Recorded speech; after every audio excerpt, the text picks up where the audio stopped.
اعوذ باللہ من الشیطان الرجیم بسم اللہ الرحمن الرحیم سیدنا کریم صلی اللہ علیہ وآلہ وسلم۔ اللہ تعالیٰ آپ کے ایمان کو سلامت رکھے اور آپ کو کامیابیاں عطا کرے۔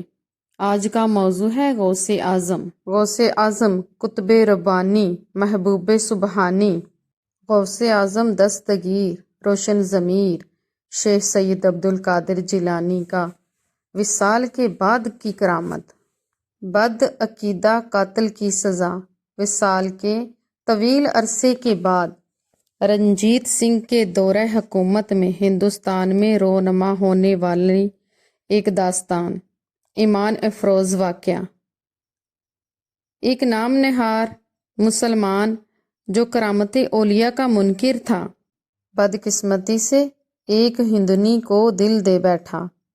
ایک بار ہندو اپنی بیوی کو میکے پہنچانے کے لیے گھر سے باہر نکلا، ادھر اس بدبخت عاشق نے دیکھ لیا، چنانچہ اس نے ان کا پیچھا کیا، ایک سنسان مکان پر جا کر دونوں کو گھیر لیا۔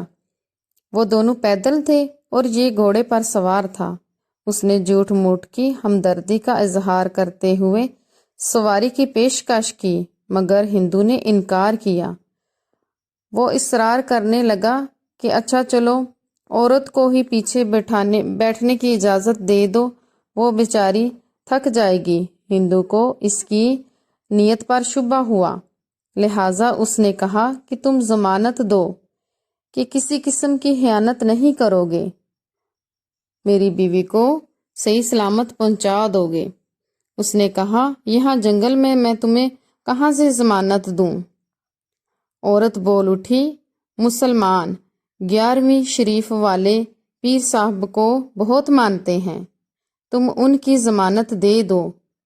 وہ اگرچہ غوث اعظم کے تصرفات کا قائل نہیں تھا، مگر یہ سوچ کر کہ ہاں کہہ دینے میں کیا جاتا ہے، اس نے ہاں کہہ دی۔ جو ہی عورت گھوڑے پر سوار ہوئی، اس ظالم نے تلوار سے اس کے شوہر کی گردن کاٹ دی اور گھوڑے کو ایڑی لگائی۔ عورت غم سے نڈال ہو کر سہمی ہوئی، بار بار پیچھے مڑ کر دیکھی جا رہی تھی۔ اس نے کہا کہ بار بار پیچھے دیکھنے سے کچھ حاصل نہیں ہوگا، تمہارا شوہر اب واپس نہیں آ سکتا۔ اس نے کپ کپاتی ہوئی آواز میں کہا، میں تو بڑے پیر صاحب کو دیکھ رہی ہوں۔ اس پر اس نے کہکا لگایا اور کہا، بڑے پیر صاحب کو فوت ہوئے کئی سال گزر چکے ہیں، اب بھلا وہ کہاں سے آ سکتے ہیں؟ اتنا کہنا تھا کہ اچانک دو بزرگ نمودار ہوئے، ان میں سے ایک نے بڑھ کر تلوار سے اس عاشق کا سر قلم کر دیا، پھر عورت کو بما گھوڑے کے ساتھ اسی جگہ لے آئے جہاں اس کے خاوند کا کٹا ہوا سر پڑا تھا۔